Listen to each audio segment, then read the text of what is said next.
এই যে সাথে রান্না করতেছি, চিলি চিকেন বানাইলাম আর ব্রকলি ভাজি। দুদিন পর বানাইতে হয়, এটা খাই বেশি বাচ্চা। আর চিকেন ফ্রাই করে দেবো।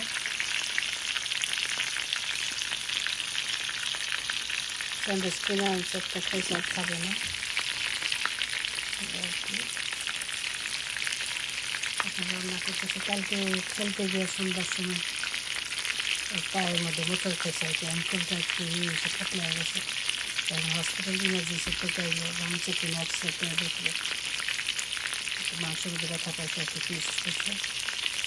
চিন্তায় ছিলাম আবার পা ভেঙে গেলে কিনা, আবার হচ্ছে কিনা।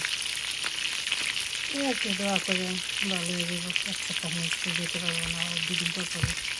গত বছর স্কুলে চেয়ার পড়ে হাত ভেঙে গেছে, দুটো করে দেওয়ার সার্জারি হয়েছে। এখন দুটোই লোহারির দোকান। আর একবার ছোটোকালে নানার সাথে পায়ের সাথে ধাক্কা লেগে পড়ে হাত ভেঙে গেছিলো, দুইটা হাতই আবার এখন পা। বাচ্চারা যেটা করে আর কি, অ্যাক্সিডেন্ট তখন তো আর কেউ পেতে পারে না। রাজ্য খারাপ হলে ঘরে গিয়ে পাওয়া যায় না। এখন এটা খেলতে চাইছে, যখন চিকেন ফ্রাই করে দেবো খাবো। চিকেনটা একটু বেশি বড়, ছোটো চিকেন পাইলে গুলো একটু বানাইতেছে। এখন সাদা ভাত দিয়ে খাবো আর কি মাছগুলো।